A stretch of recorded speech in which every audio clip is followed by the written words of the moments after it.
ಹಲವಾರು ಯೋಜನೆಗಳಿಗೆ ಮತ್ತು ಚಾಲನೆಯನ್ನ ನೀಡಲಿಕ್ಕೆ ಶಿಲಾನ್ಯಾಸವನ್ನ ನೆರವೇರಿಸಲಿಕ್ಕೆ ಆಗಮಿಸಿರುವಂತಹ ಮಾನನೀಯ ಮುಖ್ಯಮಂತ್ರಿಗಳಿಗೆ ಪ್ರೀತಿಯ ಸ್ವಾಗತ ಎಂದೆನ್ನುತ್ತಾ ಎಲ್ಲರಿಗೂ ನಮಸ್ಕರಿಸುತ್ತಿದ್ದಾರೆ. ಪ್ರತಿ ನಮಸ್ಕಾರವನ್ನ ತಾವು ಕೂಡ ಮಾಡುವುದು ಕರ್ನಾಟಕದ ಮೂಲೆ ಮೂಲೆಯಿಂದ ಆಗಮಿಸಿರುವಂತಹ ಎಲ್ಲರ ಪರವಾಗಿ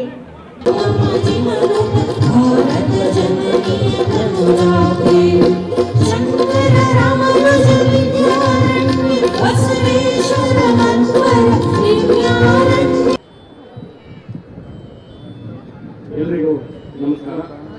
ಹಿಂದುಳಿದ ವರ್ಗಗಳ ಕಲ್ಯಾಣ ಇಲಾಖೆಯ ಸರ್ವರಿಗೂ ಸಮಬಾಳು ಎನ್ನುವ ಉದ್ದೇಶದಿಂದ ಎಲ್ಲಾ ಸಮುದಾಯಗಳಿಗೂ ಕೂಡ ಸಮಾನವಾದ ಅಭಿವೃದ್ಧಿ ಆಗಬೇಕು ಅನ್ನೋ ಹಿನ್ನೆಲೆ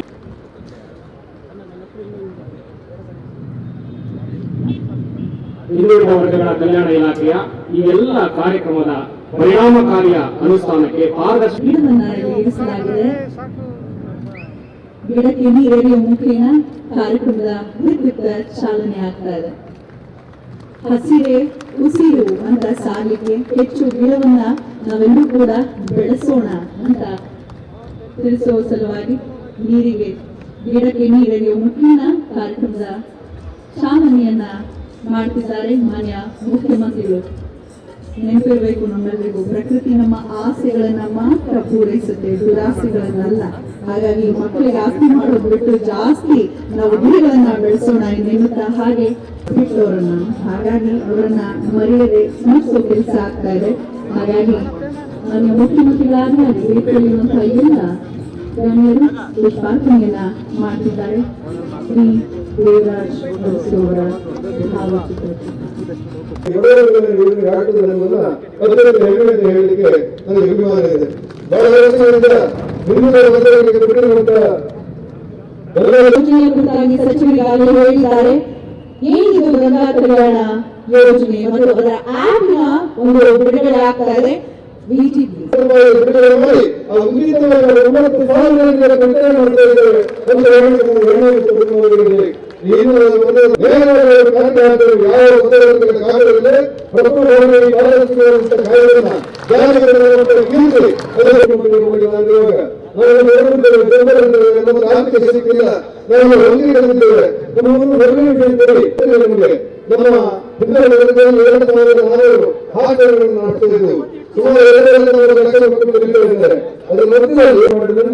ನಮ್ಮ ಮುಖ್ಯಮಂತ್ರಿ ಆದೇಶಿಸಿಟ್ಟು ಎಲ್ಲರೂ ಆ ಎಲ್ಲ ಶಾಸಕರಲ್ಲಿ ಅಭಿವೃದ್ಧಿವಾಗಿ ವಿನಂತಿ ಮಾಡಿದ್ದಾರೆ. ಇಷ್ಟೆಲ್ಲ 1 ಲಕ್ಷ ಮಕ್ಕಳು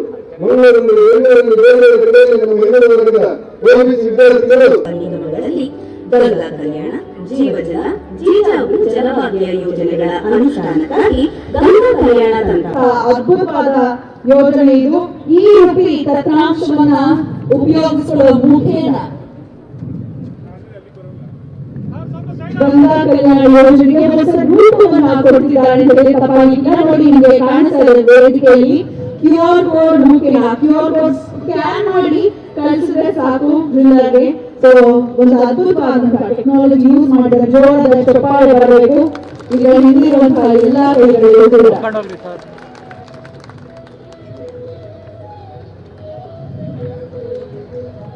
ಸಾಂಕೇತಿಕವಾಗಿ ಈಗ ಗಿರಿಬಸವ ಅವರು ಪಡೆದಿದ್ದಾರೆ.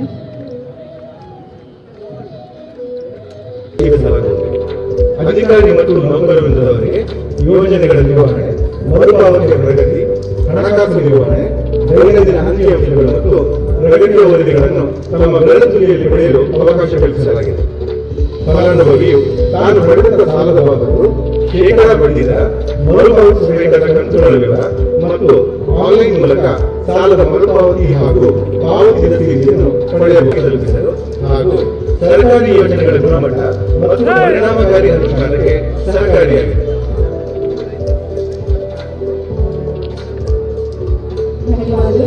ಈಗಾಗಲೇ ಚಾಲನೆ ನೀಡಿದ್ದಾರೆ ವಿಶ್ವ ತಂತ್ರಾಂಶಕ್ಕೆ.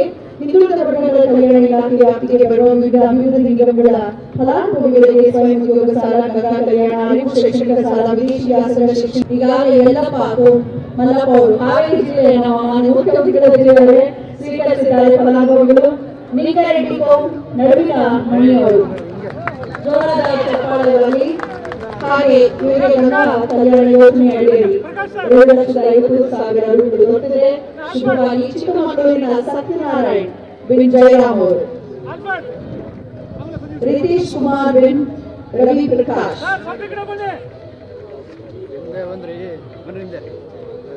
ಗೋವಿಂದೇಗೌಡ ಬಿನ್ ಮಂಜೇಗೌಡ ಅವರು. ಈಗ ವೇದಿಕೆಯಲ್ಲಿ ರಿತೀಶ್ ಕುಮಾರ್ ಬಿನ್ ರವಿ ಪ್ರಕಾಶ್ ಅವರು ಸ್ವೀಕರಿಸಿದ್ದಾರೆ. ಸ್ವಯಂ ಉದ್ಯೋಗ ನೇರ ಸಾಲ ಮತ್ತು ಸಹಾಯಧನ ಯೋಜನೆ ಅಡಿಯಲ್ಲಿ ಫಲಾನುಭವಿಗಳು ಇವರೆಲ್ಲ ರಿತೀಶ್ ಕುಮಾರ್ ಹಾಗೆ ಗೋವಿಂದೇಗೌಡ ಮಂಜೇಗೌಡ. ಇನ್ನು ಹಾಸನದಿಂದ ಇವರೆಲ್ಲರೂ ಚಿಕ್ಕಮಗಳೂರವರು. ಇನ್ನು ಹಾಸನದಿಂದ ರಾಜು ರಂಗೇಗೌಡರು ಸ್ವಯಂ ಉದ್ಯೋಗ ನೇರ ಸಾಲ ಮತ್ತು ಸಹಾಯಧನ ಯೋಜನೆ ಫಲಾನುಭವಿಗಳು ರಾಜು ರಂಗೇಗೌಡರು ಹಾಸನದಿಂದ. ಹಾಗೆ ಹಾಸನದಿಂದ ಮತ್ತೊಬ್ಬರು ಗುರುಮೂರ್ತಿ ಬಿನ್ ಚನ್ನವೀರ್ ಶೆಟ್ಟಿ ಅವರು.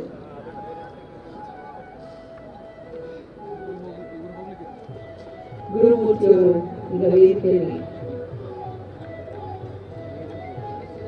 ಮಾನ್ಯ ಮುಖ್ಯಮಂತ್ರಿಗಳ ಸಾಲ ಸೌಲಭ್ಯ ಪಡೆಯುತ್ತಿದ್ದಾರೆ.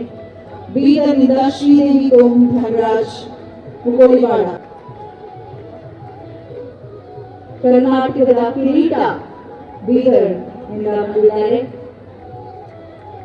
ಶ್ರೀದೇವಿ. ಪರಿಮಳ ಅವರು ದಯವಿಟ್ಟು ಬರಬೇಕು. ಪರಿಮಳ ಶೆಟ್ಟಿ ಓಂ ರವಿರಾಜ್ ಶೆಟ್ಟಿ ಉಡುಪಿಯಿಂದ. ಯಶೋಧ ಓಂ ಹನುಮಂತರಾಯಪ್ಪ ಅವರು ಬೆಂಗಳೂರು. ಯಶೋಧ ಓಂ ಹನುಮಂತರಾಯಪ್ಪ ಗಂಗಾ ಕಲ್ಯಾಣ ಯೋಜನೆ ಅಡಿಯಲ್ಲಿ 4 ಲಕ್ಷ ಸಬ್ಸಿಡಿ ಪಡೆಯುತ್ತಿದ್ದಾರೆ. ಯಶೋಧ ಅವರು ಜೋರಾದ ಚಪ್ಪಾಳೆ ಬರಬೇಕು. ಉಡುಪಿಯ ಶ್ರೀದೇವಿ ಅವರು, ಶ್ರೀದೇವಿ ಬಿನ್ ರಾಮಣ್ಣ ಉಡುಪಿ. ಭೀಮರಾವ್ ಅವರು ಕಲಬುರಗಿಯ ಭೀಮರಾವ್ ಅವರಿಂದ ಆಸಕ.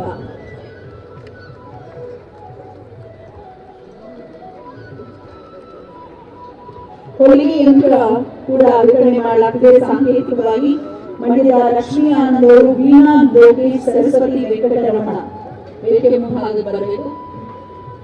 ಹೊಲಿಗೆ ಯಂತ್ರ ವಿತರಣೆ ಸಾಂಕೇತಿಕವಾಗಿ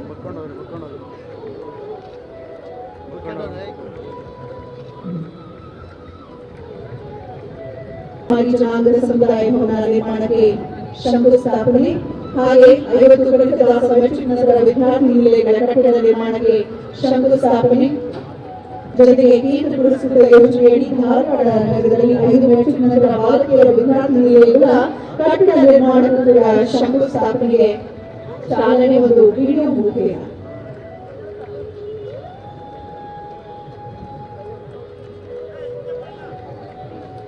ಹೊಲಿಗೆ ಯಂತ್ರವನ್ನು ಉಚಿತವಾಗಿ ನೀಡಲಾಗುತ್ತದೆ. ಜೋರಾದ ಚಪ್ಪಾಳೆ ಬರಬೇಕು. ಹೆಣ್ಮಕ್ಳು ಸ್ವಾವಲಂಬಿಗಳಾಗಬೇಕು ಅನ್ನೋದಷ್ಟೇ ಉದ್ದೇಶ. ಅಂತೆ ಅದಕ್ಕೂ ಮುನ್ನ ಇದೊಂದು ಬಹಳ ಅದ್ಭುತವಾದಂತಹದ್ದು. ಹಿಂದುಳಿದ ವರ್ಗಗಳ ಕಲ್ಯಾಣ ಇಲಾಖೆ ವತಿಯಿಂದ ರಾಷ್ಟ್ರದಲ್ಲಿಯೇ ಪ್ರಪ್ರಥಮ ಬಾರಿಗೆ ಕರ್ನಾಟಕ ಸರ್ಕಾರವು ಸೇನೆಗೆ ಸೇರಬಯಸುವಂತಹ ಹಿಂದುಳಿದ ವರ್ಗಗಳ ಅಭ್ಯರ್ಥಿಗಳಿಗೆ ಉಚಿತವಾಗಿ ತರಬೇತಿ ನೀಡ್ತಾ ಇದೆ. ಜೋರು ಚಪ್ಪಾಳೆ ಬರಲಿ. ಈ ಬಾರಿ ತರಬೇತಿಗೆ ಆಯ್ಕೆಗೊಂಡಿರುವಂತಹ ಅಭ್ಯರ್ಥಿಗಳಿಗೆ ಸನ್ಮಾನ್ಯ ಮುಖ್ಯಮಂತ್ರಿಗಳ ಅಮೃತ ಹಸ್ತದಿಂದ ಆಯ್ಕೆ ಪ್ರಮಾಣ ಪತ್ರ ವಿತರಣೆ ಆಗ್ತಿದೆ. ಲಕ್ಷ್ಮಣ್ ಲಕ್ಕಪ್ಪ, ಬಸವರಾಜ್ ಗಡ್ಡಿಗೌಡರು, ಶ್ರೀಧರ್ ಸಂಗಪ್ಪ, ಶರಣ ಬಸು, ಸುನಿಲ್ ರಾಮಪ್ಪ, ಸುಬ್ರಹ್ಮಣ್ಯ, ರಾಹುಲ್, ರಂಜಿತ್, ರವಿ, ಸಿದ್ದು ಹಾಗೆ ವೆಂಕಟೇಶ್. ನಾವೆಲ್ಲರೂ ಸುಖ ಶಾಂತಿ ನೆಮ್ಮದಿಯಿಂದ ರಾತ್ರಿ ಭಯವಿಲ್ಲದೆ ನಿದ್ರೆಗೆ ಜಾರ್ತೀವಿ ಅಂದ್ರೆ ಗಡಿಯಲ್ಲಿ ಸಾಯೋದಕ್ಕೆ ರೆಡಿಯಾಗಿ ನಿಂತಿರುವಂತಹ ಈ ಸೈನಿಕರು ಕಾರಣರಾಗ್ತಾರೆ. ಭಾವಿ ಸೈನಿಕರು ಇವರೆಲ್ಲರೂ ಆಯ್ಕೆಗೊಂಡಿರುವಂತಹ ಪ್ರಮಾಣ ಪತ್ರವನ್ನ ಸ್ವೀಕರಿಸಿದ್ದಾರೆ. ಬೋಲೋ ಭಾರತ್ ಮಾತಾ ಕಿ ಜೈ ಜವಾನ್, ಜೈ ಜವಾನ್.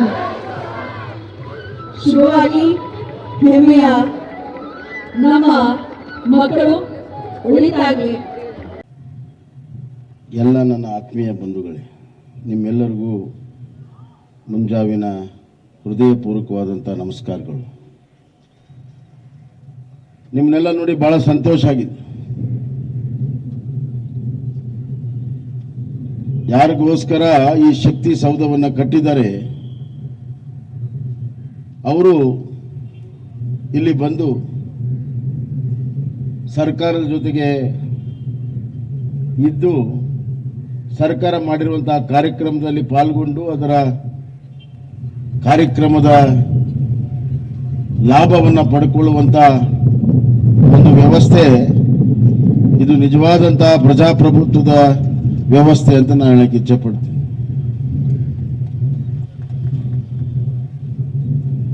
ಸರ್ಕಾರ ಜನರಿಂದ ಸ್ಥಾಪಿತವಾಗಿರುವಂಥದ್ದು. ಇದರ ಅರಿವಿನಿಂದ ಈ ಸೌಧದಲ್ಲಿ ಕೂತ್ಕೊಂಡು ಕೆಲಸ ಮಾಡಬೇಕಾಗ್ತದೆ. ಈ ವಿಧಾನಸೌಧದ ಒಳಗಡೆ ಕೂತು ನಾವು ಕೇವಲ ಸುತ್ತಲಿರೋ ವಿಚಾರವನ್ನೇ ಮಾಡಿದ್ರೆ ನ್ಯಾಯ ಕೊಡಕ್ಕೆ ಸಾಧ್ಯ ಇಲ್ಲ.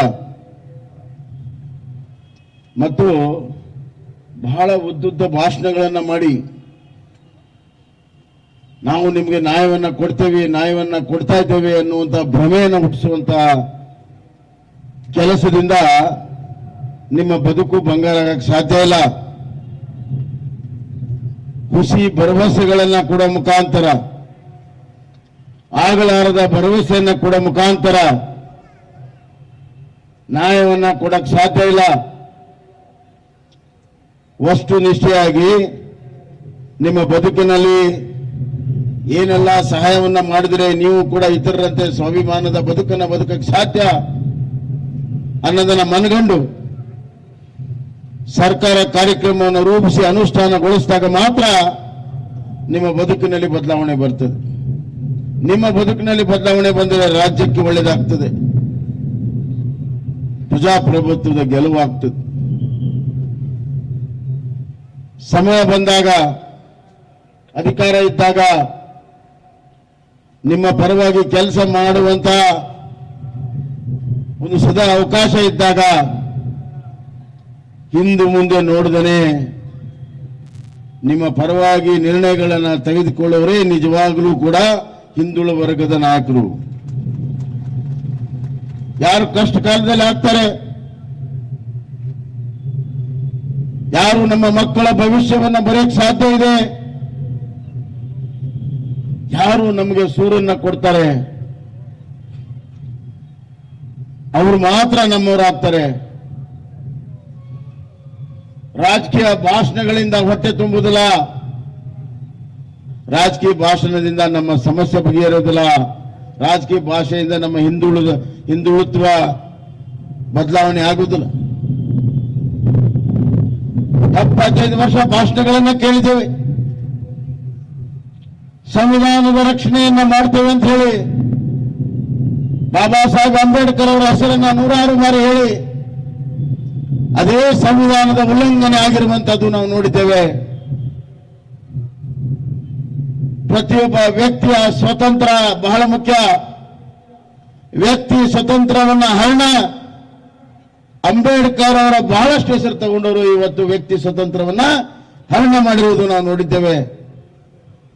ಇವತ್ತು ಇಷ್ಟು ಜನ ದೊಡ್ಡ ಫಲಾನುಭವಿಗಳಿಗೆ ನಾವು ಕೊಡ್ತಾ ಇದ್ದೇವೆ. ಕಳೆದ 75 ವರ್ಷದಿಂದ ಈ ಕೆಲಸ ಆಗಿದ್ರೆ ಇವತ್ತು ಈ ಕೆಲಸ ಮಾಡೋ ಅವಶ್ಯಕತೆ ಇರಲಿಲ್ಲ, ಈ ಬುನಾದಿ ಕೆಲಸವನ್ನು ಮಾಡೋ ಅವಶ್ಯಕತೆ ಇರಲಿಲ್ಲ. ನಿಮಗೆ ಇನ್ನ ದೊಡ್ಡ ಪ್ರಮಾಣದ ನಿಮ್ಮ ಮಕ್ಕಳಿಗೆ higher education, IIT, higher education ಅಲ್ಲಿ ಮುಂದೆ ಬರೋದಕ್ಕೆ ನಾವು ಹಲವಾರು ಕೈ ದುಡ್ಡನ್ನು ಬಳಕೆ ಮಾಡಬಹುದಾಗಿತ್ತು. ನಿಮ್ಗೆಲ್ಲರೂ ಕೂಡ ಸೂರು ಸಿಕ್ಕಿದ್ರೆ ಮತ್ತೆ ಮನೆ ಕಟ್ಟುವಂತ ಅವಶ್ಯಕತೆ ಇರಲಿಲ್ಲ. ನಿಮ್ಮ ಬದುಕಿನಲ್ಲಿ ಸ್ವಯಂ ಉದ್ಯೋಗ ಮಾಡುವಂತ ಅವಕಾಶ ಮೊದಲೇ ಸಿಕ್ಕಿದ್ರೆ ಇವತ್ತು ನೀವು ನಿಮ್ಮ ಮಕ್ಕಳು ಉದ್ಯೋಗವನ್ನ ಮಾಡಿ ಇತರರಿಗೆ ಸಹಾಯ ಮಾಡುವಂತಹ ಪರಿಸ್ಥಿತಿ ಇರ್ತಿತ್ತು.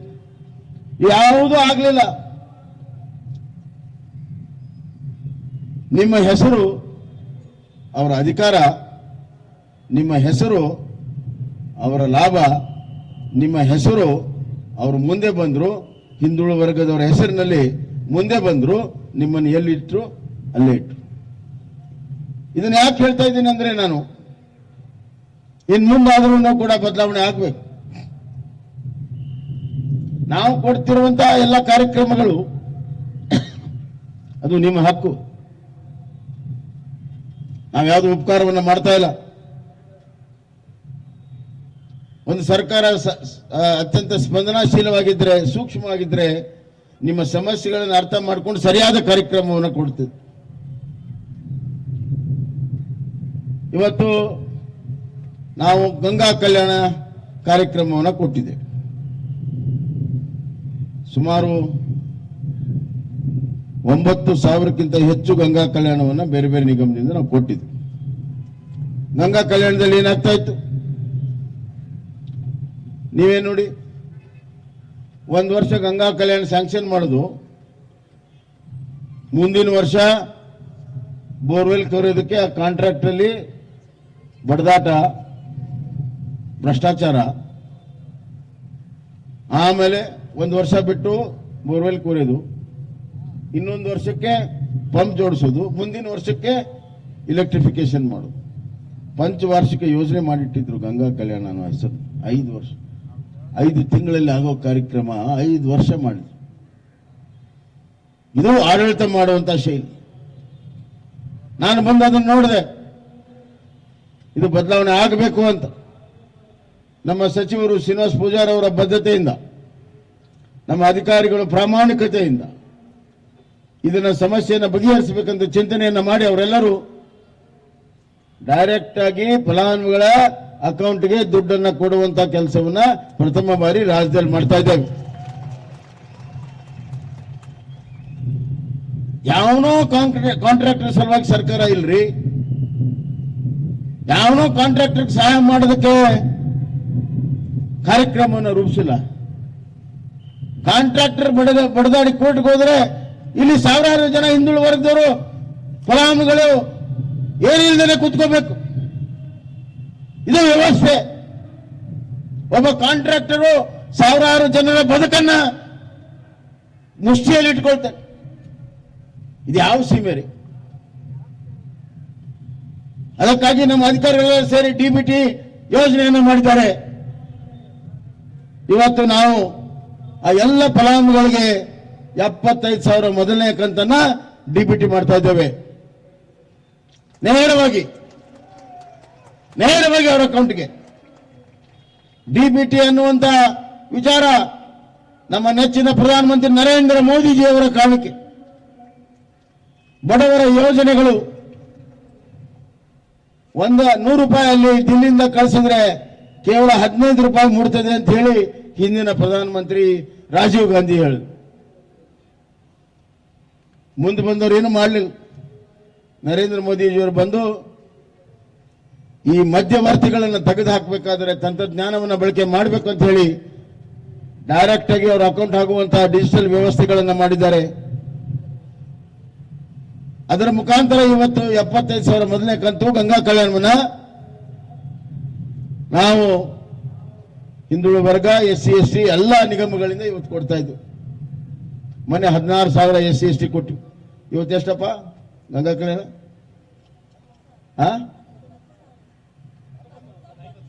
19,000 ನಾವು 9,000 19,000 ಜನರಿಗೆ ಇವತ್ತು ಗಂಗಾ ಕಲ್ಯಾಣ ಯೋಜನೆಯನ್ನು ಕೊಡ್ತಾ ಇದ್ವಿ. ಅವರೇ ಆಯ್ಕೆ ಮಾಡಬಹುದು. ತಮ್ಮ ಬೇಕಾದವ್ರ ಕಡೆಯಿಂದ ಬೋರ್ ಹಾಕ್ಸ್ಬೋದು. ಬೋರ್ ಹಾಕ್ಸಿದ ತಕ್ಷಣನೇ 2ನೇ ಕಂತು ಕೊಡ್ತೇವೆ. ತಮ್ಮ ಬೇಕಾಗಿದ್ದು ಮೋಟರ್ ತಗೋಬಹುದು. ಮೊದ್ಲು ಹಂಗಿರ್ಲಿಲ್ಲ. ಇಲ್ಲಿ ಮೋಟರ್ದು ಒಂದು ಪ್ಯಾನಲ್ ಮಾಡಿದ್ರು. ಆ ಪ್ಯಾನಲ್ ಒಳಗಡೆ ಇದ್ದವ್ರನ್ನೇ ತಗೋಬೇಕು. ಆ ಪ್ಯಾನಲ್ ಬರೋದಕ್ಕೆ ಲಾಬಿ ವ್ಯವಸ್ಥೆ ಹದಗೆಡಿಸಿದ್ರು. ಈಗ ಅವ್ರು ಬೇಕಾದ್ರೆ ಮೋಟರ್ ಅವನು ತಗೊಳ್ತಾನೆ. ಇಲೆಕ್ಟ್ರಿಫಿಕೇಶನ್ 3ನೇ ಕಂತು ಕೊಡ್ತೀವಿ. ಕೂಡಲೇ ಅವನು ದುಡ್ಡು ಕಟ್ಟಿ ಅವನು ಇಲೆಕ್ಟ್ರಿಫಿಕೇಶನ್ ಮಾಡಿಸ್ತಾನೆ. 4-5 ತಿಂಗಳಲ್ಲಿ ಗಂಗಾ ಕಲ್ಯಾಣ ಯೋಜನೆ ಪೂರ್ತಿ ಆಗ್ತದೆ. ಸರಳವಾಗಿ ಮಾಡಿದ್ದೇವೆ. ನೋಡ್ರಿ, ಒಂದು ಮಾತನ್ನು ಹೇಳ್ತೀನಿ ಆಡಳಿತ ಮಾಡೋರಿಗೆ. ಬಡವರ ಬದುಕು ಬಹಳ ಸರಳವಾಗಿರ್ತದೆ. ಬೇಡಿಕೆಗಳು ಬಹಳ ಸರಳವಾಗಿರ್ತವೆ. ಬದುಕು ಬಹಳ ಸರಳವಾಗಿರ್ತದೆ. ಹಿಂದುಳಿದ ವರ್ಗದವರ ಬದುಕು ಕೂಡ ಅಷ್ಟೇ ಸರಳವಾಗಿರ್ತದೆ. ನೇರವಾಗಿ ಸರಳವಾಗಿ ಅವರಿಗೆ ಅವರ ಏನು ಫಲ ಇದೆ ಅದನ್ನು ಮುಡಿಸಿದ್ರೆ ಆನಂದದಿಂದ, ಸಂತೋಷದಿಂದ ಕೆಲಸವನ್ನ ಮಾಡಿ ಅದನ್ನು ಉಪಯೋಗವನ್ನು ಮಾಡಿ ತಮ್ಮ ಬದುಕನ್ನು ಕೂಡ, ಜೀವನ ಗುಣಮಟ್ಟವನ್ನು ಕೂಡ ಹೆಚ್ಚಿಗೆ ಮಾಡ್ಕೊಳ್ತಾರೆ. ಈ ರಾಜ್ಯದ ಆದಾಯ ಕೂಡ ಹೆಚ್ಚಿಗೆ ಮಾಡ್ಕೊಳ್ತಾರೆ. ಇದನ್ನ ಅರ್ಥ ಮಾಡ್ಕೊ. ಸರಳವಾಗಿ ಆಡಳಿತ ನಡೆಸಬೇಕು. ಸರಳವಾಗಿ ಆಡಳಿತವನ್ನು ನಡೆಸಿದಾಗ ಮಾತ್ರ ನೇರವಾಗಿ ಫಲಾನುಭವಿಗಳಿಗೆ ಮುಟ್ತದೆ. ಮತ್ತು ನಾನು ನಿಮ್ಮ ಫಲಾನುಭವಿಗಳಂತ ಕರೆಯಕ್ಕೂ ತಯಾರಿಲ್ಲ. ನೀವು ನಮ್ಮ ಪಾಲುದಾರರು, ಸರ್ಕಾರದ ಪಾಲುದಾರ. ನಿಮ್ಮ ಮೇಲೆ ನಾವು ಹಣವನ್ನು ಹಾಕಿದ್ರೆ ಕೆಲವರೆಲ್ಲ ಹೇಳ್ತಾರೆ ಎಕ್ಸ್ಪೆಂಡಿಚರ್, ರೆವಿನ್ಯೂ ಎಕ್ಸ್ಪೆಂಡಿಚರ್ ಅಂದ್ರೆ ಖರ್ಚು ಅಂತ. ನಾನು ವಾದ ಮಾಡಿದೆ, ಖರ್ಚಲ್ಲ, ಅದು ಬಂಡವಾಳ ಹೂಡಿಕೆ, ಇನ್ವೆಸ್ಟ್ಮೆಂಟ್. ಅದು ಮಾನವ ಸಂಪನ್ಮೂಲ ಮೇಲೆ ಇನ್ವೆಸ್ಟ್ಮೆಂಟ್ ಮಾಡಿದ್ರೆ ನಾಳೆ ಇದರ 2 ಪಟ್ಟು 3 ಪಟ್ಟು ಆದಾಯ ರಾಜ್ಯಕ್ಕೆ ಆಗುತ್ತೆ. ನಿಮ್ಮ ದುಡಿಮೆಯಿಂದ, ನಿಮ್ಮ ಆರ್ಥಿಕ ಬಲದಿಂದ ನಿಮ್ಮ ಕೊಳ್ಳುವ ಶಕ್ತಿ ಜಾಸ್ತಿ ಆಗುತ್ತೆ. ನಿಮ್ ಕೊಂಡ್ಕೊಳ್ಳೋ ಶಕ್ತಿ ಜಾಸ್ತಿ ಆದಾಗ ಟ್ಯಾಕ್ಸ್ ಬರ್ತದೆ, ಟ್ಯಾಕ್ಸ್ ಸರ್ಕಾರಕ್ಕೆ ಬರ್ತದೆ. ಬಹಳ ಸರಳವಾಗಿದೆ. ನಿಮ್ಮಲ್ಲಿ ಹಣವನ್ನ ತೊಡಗಿಸಿದ್ರೆ ಅಕ್ಷಯ ಪಾತ್ರದಲ್ಲಿ ತೊಡಗಿಸ್ದಂಗೆ ಮತ್ತೆ ಅದು ಹೆಚ್ಚಾಗಿ ಬರ್ತದೆ. ನನ್ನ ಬಡವರಲ್ಲಿ ಹಣವನ್ನ ತೊಡಗಿಸಿದ್ರೆ, SC ST OBC ಹಿಂದುಳಿದ ವರ್ಗದ ಬಡವರಲ್ಲಿ ನಾನು ಹಣವನ್ನ ತೊಡಗಿಸಿದ್ರೆ ಅದು 2 ಪಟ್ಟು 3 ಪಟ್ಟಾಗಿ ಅಕ್ಷಯ ಪಾತ್ರವಾಗಿ ಬರ್ತದೆ ಅನ್ನುವಂಥ ನಂಬಿಕೆ ಇಟ್ಟು ನಾನು ಕೆಲಸವನ್ನ ಮಾಡ್ತಾ ಇದ್ದೇನೆ ಬಂಧುಗಳೇ. ಮತದ ರಾಜಕಾರಣ ಬೇರೆ. ನಾವು ಮಾಡಿರುವಂತಹ ಕೆಲಸವನ್ನ ಜನ ಮೆಚ್ಚಿದ್ರೆ ಯಾರು ಕೂಡ ತಡೆಯಕ್ಕೆ ಸಾಧ್ಯ ಇಲ್ಲ. ಒಬ್ಬ ಸಂವೇದನಾಶೀಲವಾಗಿರುವಂತಹ ನಾಯಕರಿದ್ರೆ, ಬದುಕನ್ನ ನೋಡಿದವ್ರ ನಾಯಕರಿದ್ರೆ, ಬಡತನವನ್ನ ನೋಡಿದವ್ರ ನಾಯಕರಿದ್ರೆ ಈ ಎಲ್ಲ ಕೆಲಸ ಮಾಡಕ್ ಸಾಧ್ಯ. ವಿಧಾನಸಭೆಯಲ್ಲಿ ನಾವು ಸಮಸ್ಯೆಗಳ ಚರ್ಚೆ ಮಾಡ್ತೇವೆ, ಆದ್ರೆ ಅಲ್ಲಿ ಸ್ಲಮ್ನಲ್ಲಿ, ಹಳ್ಳಿಯಲ್ಲಿ ಬಡ ಜನ ಸಮಸ್ಯೆ ಜೊತೆಗೆ ಜೀವನ ಮಾಡ್ತಾರೆ. ಸಮಸ್ಯೆ ಚರ್ಚೆ ಮಾಡೋದು ಬಹಳ ಸುಲಭ ರೀ, ಸಮಸ್ಯೆ ಜೊತೆಗೆ ಜೀವನ ಮಾಡೋದು ಬಹಳ ಕಷ್ಟ. ಇದನ್ನ ಅರ್ಥ ಮಾಡ್ಕೊ. ದಿನನಿತ್ಯ ಅವರು ಸಮಸ್ಯೆ ಜೊತೆಗೆ ಜೀವನ ಮಾಡ್ತಾರೆ. ಮತ್ತೆ ಅವ್ರಿಗೆ ಗೊತ್ತು ಸಮಸ್ಯೆ ಹೆಂಗ್ ಪರಿಹಾರ ಆಗ್ತೈತಿ. ಅವ್ರ ಹತ್ರ ಕೇಳಿದ್ರೆ ಹೇಳ್ತಾರೆ, ಇದನ್ನ ಹಿಂಗ್ ಮಾಡಿ ಸ್ವಾಮಿ ನಮ್ಗೆ ಅನುಕೂಲ ಆಗ್ತದೆ. ಆ ಎಲ್ಲ ವಿಚಾರಗಳನ್ನ ಇಟ್ಕೊಂಡು ಈ ಕಾರ್ಯಕ್ರಮಗಳನ್ನ ಇವತ್ತು ಮಾಡಿದ್ದೇವೆ. ಸುಮಾರು 1,14,000 ಜನರಿಗೆ ಒಟ್ಟಾರೆ ಎಲ್ಲ ಕಾರ್ಯಕ್ರಮಗಳ ಫಲಾನುಭವಿಗಳು ಇವತ್ತು ಇದ್ದಾರೆ. ಕರೆಕ್ಟ್ ನಮ್ಮ ನಾನು ತಪ್ಪಿದ್ರೆ ಹೇಳು. ಸುಮಾರು ದುಡ್ಡೆಷ್ಟು? 900 ಕೋಟಿ ರೂಪಾಯಿ ಇವತ್ತು ನಾವು ಫಲಾನುಭವಿಗಳಿಗೆ ಬಿಡುಗಡೆ ಮಾಡ್ತಾ ಇದ್ದೇವೆ. ಅದು ಸ್ವಯಂ ಉದ್ಯೋಗದಲ್ಲಿ ಇರುವಂತಹ ಕಾರ್ಯಕ್ರಮ, ಅದು ನಮ್ಮ ಟೈಲರಿಂಗ್ ಮಿಷನ್ ಕೊಡುವಂತಹ ಕಾರ್ಯಕ್ರಮ ಇರ್ಬೋದು. ಸ್ವಯಂ ಉದ್ಯೋಗದಲ್ಲಿ 100 ಕಾರ್ಯಕ್ರಮಗಳಿದೆ. ಗಂಗಾ ಕಲ್ಯಾಣ ಕಾರ್ಯಕ್ರಮ ಮತ್ತು ಇದೇ ಕಾರ್ಯಕ್ರಮದಲ್ಲಿ 50 ಕನಕದಾಸ ಹಾಸ್ಟೆಲ್ಗಳನ್ನ ಇವತ್ತು ನಾವು ಅಡಿಗಲನ್ನು ಹಾಕಿದ್ವಿ. ಒಂದೇ ವರ್ಷ 50 ಹಾಸ್ಟೆಲ್ಗಳು ಕೊಟ್ಟಿರುವಂತದ್ದು ಬಹಳ ಕಡಿಮೆ. ಹಿಂದುಳಿದ ವರ್ಗದ ವಿದ್ಯಾರ್ಥಿಗಳಿಗೆ ಅನುಕೂಲ ಆಗಲಿ ಅಂತ ಈ ಕೆಲಸವನ್ನ ಮಾಡಿದ್ದೇವೆ. ಹಿಂದುಳಿದ ವರ್ಗದಲ್ಲಿ ಕಲಿಯುವಂತಹ ವಿದ್ಯಾರ್ಥಿಗಳ ಸಂಖ್ಯೆ ಜಾಸ್ತಿ ಇದೆ, ಇರುವಂತಹ ಹಾಸ್ಟೆಲ್ಗಳ ವ್ಯವಸ್ಥೆ ಕಡಿಮೆ ಇದೆ. ಕಳೆದ ವರ್ಷ ಇಂಥದೇ ಒಂದು ಕಾರ್ಯಕ್ರಮದಲ್ಲಿ ನಮ್ಮ ಶ್ರೀನಿವಾಸ ಪೂಜಾರಿ ಮತ್ತು ಅಧಿಕಾರಿಗಳ ಮುಖಾಂತರ ನನಗೆ ಗೊತ್ತಾಯ್ತು. ನಮ್ಮ ತುಳಸಿ ಮೇಡಮ್ ಅವರು ಹೇಳಿದ್ರು ನನಗೆ, ಸರ್ ಇಷ್ಟು ಜನ ವಿದ್ಯಾರ್ಥಿಗಳು ಹೊರಗಡೆ ಉಳಿದಿದ್ದಾರೆ, ಏನಾರ ಮಾಡಬೇಕು ಅಂತ. ಅಲ್ಲಿ ಏನ್ ಮಾಡಬೇಕು ಸರ್? 25% ಕೆಪಾಸಿಟಿ ನಮ್ಮಿರೋ ಹಾಸ್ಟೆಲಲ್ಲಿ ಹೆಚ್ಚಿಗೆ ಮಾಡೋಣ, ವಿದ್ಯಾಸಿರಿಯಲ್ಲಿ ಕೊಡೋಣ, ಎಷ್ಟು ಬೇಕಾಗುತ್ತೆ ದುಡ್ಡು ಅಂತ ಕೇಳಿದ್ರು.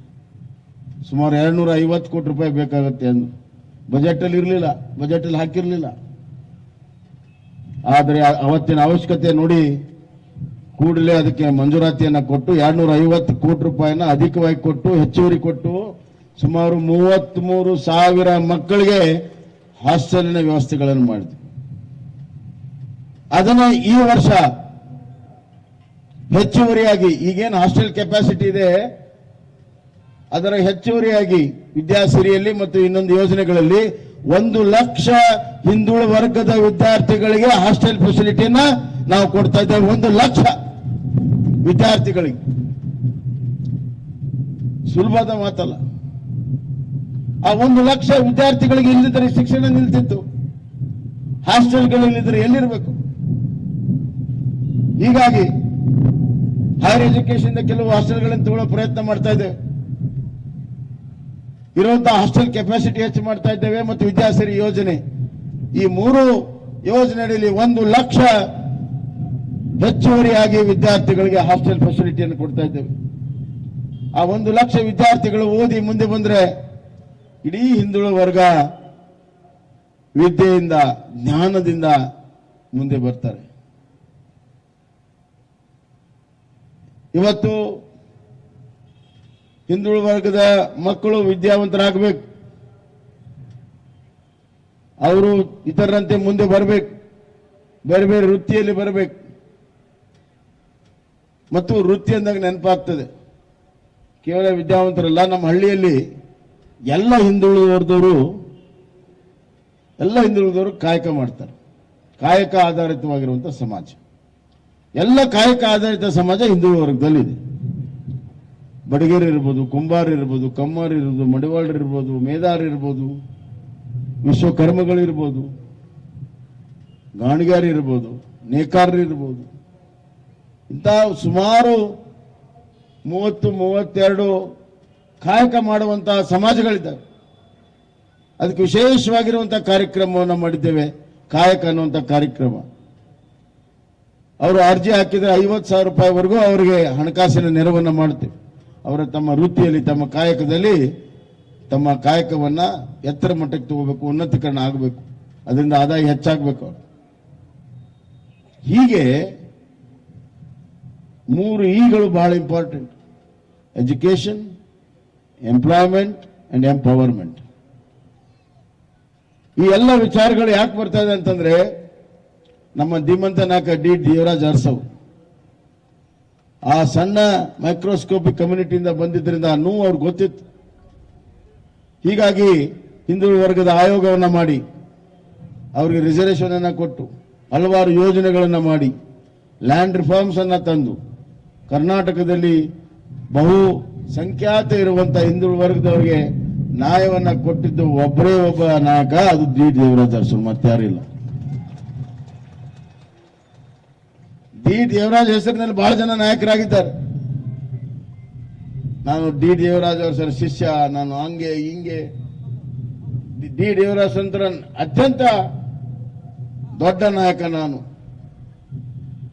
ಡಿ ದೇವರಾಜ ಅರಸರ ವಿಚಾರಕ್ಕೆ, ಅವ್ರು ಮಾಡಿರುವಂತಹ ಕೆಲಸಕ್ಕೆ 1% ಆದ್ರೂ ನೀವು ಇದ್ದಿದ್ರೆ ನಾನು ಒಪ್ಕೊಳ್ತಾ ಇದ್ದೆ. 1% ಅವ್ರ ಹೆಸರಿನಲ್ಲಿ ಇನ್ನ ನೀವು ನಾಯಕತ್ವ ಮಾಡ್ತಾ ಇದ್ದೀರಿ. ಆದ್ರೆ ಅವ್ರು ಹಾಕಿರುವಂತಹ ಕಾರ್ಯಕ್ರಮ ಅನುಷ್ಠಾನ ಮಾಡಕ್ ನೀವು ತಯಾರಿಲ್ಲ. ಬದ್ಧತೆಯಿಂದ ಕೆಲಸ ಮಾಡಬೇಕು. ಆ ನಿಟ್ಟಿನಲ್ಲಿ ಇವತ್ತು ನನಗೆ ಬಹಳ ಸಂತೋಷ ಆಗಿದೆ. ಸುಮಾರು 1 ಲಕ್ಷಕ್ಕಿಂತ ಹೆಚ್ಚು ಫಲಾನುಭವಿಗಳಿಗೆ 1,000 ಕೋಟಿ ಹತ್ತತ್ರ ಅನುದಾನದ ಬಿಡುಗಡೆ, ಏಕಕಾಲಕ್ಕೆ ಹಾಸ್ಟೆಲ್ಗಳ ನಿರ್ಮಾಣ, ಮನೆಗಳ ನಿರ್ಮಾಣ,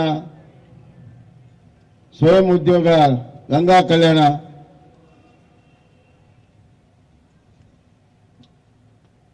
ಅಲೆಮಾರಿ ಭವನಕ್ಕೆ ಶಿಲಾಶಾಸನ ಕೂಡ ಇವತ್ತು ಶಿಲಾನ್ಯಾಸ ಕೂಡ ಆಗ್ತಾ ಇದೆ.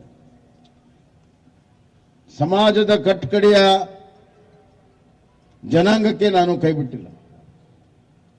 ರೈತರಿಗೆ ವಿದ್ಯಾನಿಧಿ ಕೊಟ್ರೆ ರೈತ ಕಾರ್ಮಿಕರಿಗೂ ಕೂಡ ವಿದ್ಯಾನಿಧಿ ಕೊಟ್ಟಿನಿ. ಯಾರಿಗೂ ಭೂಮಿ ಇಲ್ಲ, ರೈತನ ಜೊತೆಗೆ ದುಡಿತಾನೆ ಭೂಮಿಯಲ್ಲಿ, ಆ ತಾಯಿ ದುಡಿತಾಳೆ, ಆ ಮಕ್ಕಳಿಗೂ ವಿದ್ಯಾನಿಧಿಯನ್ನು ಕೊಟ್ಟಿದ್ದೇನೆ. ಮೊನ್ನೆ ನಾನು ಸುಮಾರು 2 ಲಕ್ಷ ರೈತ ಕಾರ್ಮಿಕರ ವಿದ್ಯಾನಿಧಿಯನ್ನು ಹಂಚುವಾಗ ಅಷ್ಟು ನನಗೆ ಸಮಾಧಾನ ಆಯ್ತು. ಯಾರು ಕೇಳೋರೇ ಇರಲಿಲ್ಲ. ಅವ್ರು ಇಂಥ ಒಂದು ದುಡಿಯುವ ವರ್ಗ ಇದೆಯಾ ಅಂತ ಯಾರು ಕೂಡ ಗುರುತಿಸಿರ್ಲಿಲ್ಲ. ಸಫಾಯಿ ಕರ್ಮಚಾರಿಗಳು, ನಾವು ಮಾಡಿರುವಂತ ಎಲ್ಲ ವಲಸವನ್ನು ಸ್ವಚ್ಛಗೊಳಿಸುವಂತ ಮಹಾನ್ ಕಾರ್ಯ ಮಾಡೋರು, 30-40 ವರ್ಷ ಅಂತ ಕಠಿಣ ಕಷ್ಟ ಕೆಲಸವನ್ನ ಮಾಡ್ತಾ ಇದ್ರು. ಯಾರು ಕೂಡ ಗುರುತಿಸಿರ್ಲಿಲ್ಲ. ಅವ್ರ ಬಗ್ಗೆ ಅನುಕಂಪದ ಮಾತು, ನಾವು ನಿಮ್ಮ ಪರವಾಗಿದ್ದೇವೆ, ಹಂಗಿದ್ದೇವೆ, ಹಿಂಗಿದ್ದೇವೆ. ಹೌದ್ರಿ, ನಮ್ಮ ಪರವಾಗಿದ್ರಿ, ಏನ್ ಮಾಡಿದ್ರಿ? ಬಸವರಾಜ ಬೊಮ್ಮಾಯಿ ಬಂದು ಸುಮಾರು 11,141ಕ್ಕೆ ಈಗಾಗಲೇ ಪರ್ಮನೆಂಟ್ ಮಾಡಿ 2ನೇ ಕಂತಿನ ಒಟ್ಟು ಸೇರಿ ಸುಮಾರು 24,000 ಸಫಾಯಿ ಕರ್ಮಚಾರಿಗಳನ್ನ ಪರ್ಮನೆಂಟ್ ಮಾಡುವಂತ ಆದೇಶವನ್ನ ಮಾಡಿದ್ದು ನಿಮ್ಮ ಬಸವರಾಜ ಬೊಮ್ಮಾಯಿ ಅಂತ ಹೇಳಕ್ಕೆ ಇಚ್ಛೆ ಪಡ್ತೀನಿ. ಇವತ್ತು ಈ ಸುಡುಗಾಡು ಕಾಯೋರಿದ್ದಾರೆ, ನಮ್ಮ ಹಿರಿಯರ ಎಲ್ಲ ಅಲ್ಲಿಯ ಸಮಾಧಿಗಳನ್ನ ಸ್ವಚ್ಛಗೊಳಿಸಿ ಕಾಯ್ತಾರೆ. ಪಾಪ ಅವ್ರಿಗೇನೂ ಇರಲಿಲ್ಲ, ಅವ್ರನ್ನೆಲ್ಲ ಕರೆದು ಪರ್ಮನೆಂಟ್ ಮಾಡಿ ಅವರಿಗೆ ಜೀವನಕ್ಕೆ ಒಂದು ಭದ್ರತೆಯನ್ನು ಕೊಟ್ಟೆ. ಯಾರಿದ್ರಿ? ಯಾರಿಲ್ಲ. ಇದು ಸಂವೇದನಶೀಲವಾಗಿರುವಂತ ಒಂದು ಸರ್ಕಾರ. ಕುರಿಗಾರರು, ಗೊಳ್ಳಹಟ್ಟಿಯಲ್ಲಿರೋರು, ಕುರುಬರಹಟ್ಟಿಯಲ್ಲಿರೋರು, ಅಲೆಮಾರಿಗಳು, ಇವರಿಗೆ ಒಂದು ಭದ್ರವಾದಂತ ನೆಲೆಯನ್ನ ಕೊಡಬೇಕು ಅಂತ ಹೇಳಿ ಅಮೃತ ಯೋಜನೆಯನ್ನ ಮಾಡಿ ಸುಮಾರು 355 ಕೋಟಿ ರೂಪಾಯಿದಲ್ಲಿ ಕುರಿಗಾರರಿಗೆ ಸಹಾಯವನ್ನು ಮಾಡ್ತಾ ಇದ್ದೇವೆ. ಕುರುಬರಹಟ್ಟಿ ಮತ್ತು ಗೊಳ್ಳಹಟ್ಟಿ ಅವರಿಗೆ ಸಹಾಯ ಮಾಡ್ತಾ ಇದ್ದೇವೆ. ನಮ್ಮ ಲಮಾಣಿ ಜನಾಂಗ ಅವರು 50 ವರ್ಷ 60 ವರ್ಷ ಇದ್ರು ಕೂಡ ಅವ್ರ ಮನೆ ಹಕ್ಕುಪತ್ರ ಇರಲಿಲ್ಲ. ಊರಿಂದ ಹೊರಗಡೆ ಇಟ್ಟಿದ್ರು, ಗುಡ್ಗಾಡ್ನಲ್ಲಿ ಇರ್ತಾರೆ, ಅಲ್ಲಿನೂ ಕೂಡ ಒಂದು ಮನೆ ಕೊಡೋದಕ್ಕೆ ಸಾಧ್ಯ ಆಗಿರಲಿಲ್ಲ, ಹಕ್ಕುಪತ್ರ ಕೊಡೋಕ್ಕೆ ಸಾಧ್ಯ ಇರಲಿಲ್ಲ. ನಾವು ಎಲ್ಲವನ್ನು ರೆವಿನ್ಯೂ ವಿಲೇಜ್ ಅನ್ನ ಮಾಡಿ ಅವ್ರಿಗೆಲ್ಲ ಹಕ್ಕುಪತ್ರವನ್ನ ಕೊಟ್ಟು ಮೊನ್ನೆ ಪ್ರಧಾನಮಂತ್ರಿ ನರೇಂದ್ರ ಮೋದಿಜಿಯವರು 50,000 ಜನರಿಗೆ ಹಕ್ಕುಪತ್ರವನ್ನು ಕೊಟ್ಟಿದ್ದಾರೆ. ಇವತ್ತು ಇನ್ನೊಂದು ವಾರದಲ್ಲಿ 10 ದಿವಸದಲ್ಲಿ 1,00,000 ಜನ ಕುರುಬರಹಟ್ಟಿ, ಗೊಲ್ಲರಹಟ್ಟಿ ಮತ್ತು ಲಮಾಣಿ ತಾಂಡಗಳ 1,00,000 ಜನರಿಗೆ ಹಕ್ಕುಪತ್ರವನ್ನು ಕೊಡುವಂತ ವ್ಯವಸ್ಥೆ. ಇದು ಬದಲಾವಣೆ, ಇದು ಪರಿವರ್ತನೆ. ಪರಿವರ್ತನೆ ವಿಧಾನಸಭೆಯಲ್ಲೆಲ್ಲ, ಪರಿವರ್ತನೆ ನಿಮ್ಮ ಬದುಕಿನಲ್ಲಿ ಬರಬೇಕು. ಹೀಗಾಗಿ ಇವತ್ತು ನಾನು ಹಿಂದುಳಿದ ವರ್ಗದ ಇಲಾಖೆಗೆ ಅಭಿನಂದನೆಯನ್ನು ಸಲ್ಲಿಸ್ತೇನೆ. ಇಲ್ಲಿ ದೇವರಾಜ ಅರಸ ನಿಗಮ, ಮಡವಾಳ ಮಾಚದೇವರ ನಿಗಮ, ಅಲೆಮಾರಿ ಮತ್ತು ಅರೆ ಅಲೆಮಾರಿ ಅಭಿವೃದ್ಧಿ ನಿಗಮ, ಸವಿತಾ ಸಮಾಜ ಅಭಿವೃದ್ಧಿ ನಿಗಮ, ಉಪ್ಪಾರ ಅಭಿವೃದ್ಧಿ ನಿಗಮ, ಅಂಬಿಗರ ಚೌಡಯ್ಯ ಅಭಿವೃದ್ಧಿ ನಿಗಮ, ವಿಶ್ವಕರ್ಮ ಸಮುದಾಯಗಳ ಅಭಿವೃದ್ಧಿ ನಿಗಮ, ಒಕ್ಕಲಿಗ ಸಮುದಾಯ ಅಭಿವೃದ್ಧಿ ನಿಗಮ, ವೀರಶೈವ ಲಿಂಗಾಯತ್ ಅಭಿವೃದ್ಧಿ ನಿಗಮ, ಮರಾಠ ಅಭಿವೃದ್ಧಿ ನಿಗಮ, ಇವೆಲ್ಲ ಬಜೆಟ್ ಅಲ್ಲಿ ಹಣ ಕೊಟ್ಟಿದೆ. ಸಾಲದಲ್ಲಿ ಅಂತ ಗೊತ್ತಾದ ಮೇಲೆ ಬಜೆಟ್ ನಂತರ 850 ಕೋಟಿ ರೂಪಾಯಿ ಅಧಿಕವಾಗಿ ಎಲ್ಲ ನಿಗಮಗಳಿಗೆ ನಾನು ಹಣವನ್ನು ಕೊಟ್ಟಿದ್ದೇನೆ. ಆ ಸಂದರ್ಭಕ್ಕೆ ತಕ್ಕಾಗಿ ನಾವು ಕೆಲಸವನ್ನ ಮಾಡಬೇಕು.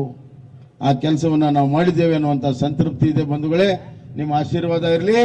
ಈ ಯೋಜನೆಗಳನ್ನ ಮುಂದುವರಿಸಿಕೊಂಡು ಹೋಗ್ತೇವೆ. ಇನ್ನಷ್ಟು ಒಳ್ಳೆಯ ಯೋಜನೆಗಳನ್ನ ಕೊಡ್ತೇವೆ. ಈ ವರ್ಷ ಹೆಣ್ಣು ಮಕ್ಕಳು ಯಾರು ಹೊಲದಲ್ಲಿ ಕೆಲಸ ಮಾಡ್ತಾರೆ ಅವರಿಗೆ 1,000 ರೂಪಾಯಿ ಪ್ರತಿ ತಿಂಗಳು ಕೊಡುವಂತ ಯೋಜನೆಯನ್ನ ಮಾಡಿದ್ದೇನೆ. ವಿದ್ಯಾರ್ಥಿನಿಯರಿಗೆ, ದುಡಿಯುವ ಹೆಣ್ಣು ಮಕ್ಕಳಿಗೆ ಉಚಿತ ಬಸ್ ಪಾಸ್ ಕೊಡುವಂತ ಯೋಜನೆಯನ್ನ ಮಾಡಿದ್ದೇನೆ. PUC ಡಿಗ್ರಿಯಲ್ಲಿ ಉಚಿತವಾಗಿ ಸರ್ಕಾರಿ ಕಾಲೇಜಿನಲ್ಲಿ ಎಲ್ಲರಿಗೂ ಕೂಡ ಉಚಿತ ಶಿಕ್ಷಣ ಕೊಡುವಂತ ವ್ಯವಸ್ಥೆಯನ್ನು ನಾನು ಮಾಡಿದ್ದೇನೆ. ಯುವಕರಿಗೆ ಸ್ವಾಮಿ ವಿವೇಕಾನಂದ ಯೋಜನೆಯಲ್ಲಿ ಸ್ವಯಂ ಉದ್ಯೋಗದಲ್ಲಿ 5 ಲಕ್ಷ ಯುವಕರಿಗೆ ಕೆಲಸ ಕೊಡುವಂತ ಯೋಜನೆಯನ್ನ ಮಾಡಿದ್ದೇನೆ. ಶ್ರೀ ಸಾಮರ್ಥ್ಯ ಯೋಜನೆಯಲ್ಲಿ ಹೆಣ್ಣು ಮಕ್ಕಳಿಗೆ 5 ಲಕ್ಷ ಕೊಡುವಂತ ಯೋಜನೆಯನ್ನ ಮಾಡಿದ್ದೇನೆ. ಹೀಗೆ ಹಲವಾರು ಯೋಜನೆಗಳನ್ನ ಇವತ್ತು ರಾಜ್ಯ ವ್ಯಾಪ್ತಿಯಲ್ಲಿ ನಾವು ಮಾಡ್ತಾ ಇದ್ದೇವೆ. ಇದಕ್ಕೆ ಇನ್ನಷ್ಟು ಶಕ್ತಿಯನ್ನ ಕೊಡಬೇಕು, ಇನ್ನಷ್ಟು ಅನುದಾನವನ್ನ ಕೊಡಬೇಕು, ಇನ್ನಷ್ಟು ಜನರಿಗೆ ಇದು ಅನುಕೂಲ ಆಗಬೇಕು, ನೀವು ಕೂಡ ಅಭಿವೃದ್ಧಿಯಲ್ಲಿ ಪಾಲ್ದಾರ ಆಗಬೇಕು ಅನ್ನುವಂತಹ ಚಿಂತನೆಯಿಂದ ಈ ಎಲ್ಲ ಕಾರ್ಯವನ್ನ ಮಾಡಿದ್ದೇನೆ. ಬಂಧುಗಳೇ, ಇನ್ನಷ್ಟು ಶಕ್ತಿ ಕೊಟ್ರೆ ಇನ್ನಷ್ಟು ಉತ್ತಮವಾದಂತಹ ಕೆಲಸ ಹಿಂದುಳಿದ ವರ್ಗದವರಿಗೆ ನಿಜವಾಗಲೂ ಕೂಡ ಆರ್ಥಿಕ, ಸಾಮಾಜಿಕ, ಶೈಕ್ಷಣಿಕ, ಆರೋಗ್ಯ ಮತ್ತು ರಾಜಕೀಯವಾಗಿ ನ್ಯಾಯವನ್ನು ಕೇಳುವಂತಹ ಕೆಲಸವನ್ನ ನಮ್ಮ ಸರ್ಕಾರ ಮಾಡ್ತದೆ ಅನ್ನುವಂತಹ ಮಾತನ್ನ ಈ ಸಂದರ್ಭದಾಗ ಹೇಳಿ, ಅದಕ್ಕಾಗಿ ಈ ವರ್ಷ ಹಡಪದ ಅಭಿವೃದ್ಧಿ ನಿಗಮ, ಮಾಲ್ಗಾರ್ ಅಭಿವೃದ್ಧಿ ನಿಗಮ, ನಮ್ಮ ಪೂಜಾರ್ ಅವರ ಇಡಗರ ನಾರಾಯಣ ಗುರುಗಳ ಹೆಸರಿನಲ್ಲಿರುವ ಅಭಿವೃದ್ಧಿ ನಿಗಮ, ಗಾಣಿಗರ ಅಭಿವೃದ್ಧಿ ನಿಗಮ, ಬಲಿಜ್ಗ ಅಭಿವೃದ್ಧಿ ನಿಗಮ, ಯಾವ ಬಿಟ್ಟು ಹೋಗಿತ್ತು ಎಲ್ಲದಕ್ಕೂ ಕೂಡ ಅವಕಾಶಗಳನ್ನು ಕೊಡುವಂತ ಕೆಲಸವನ್ನು ನಾವು ಮಾಡಿದ್ದೇವೆ. ಮುಂದೂ ಕೂಡ ನಾವು ಮಾಡ್ತೇವೆ. ನಿಮ್ಮ ಆಶೀರ್ವಾದ ಇರಲಿ, ನಿಮ್ಮ ಬೆಂಬಲ ಇರಲಿ ಅಂತ ಹೇಳಿ ನನ್ನ ಮಾತುಗಳನ್ನು ಮಾಡ್ತೇನೆ. ಧನ್ಯವಾದಗಳು. ಬೋಲೋ ಭಾರತ್ ಮಾತಾ ಕಿ.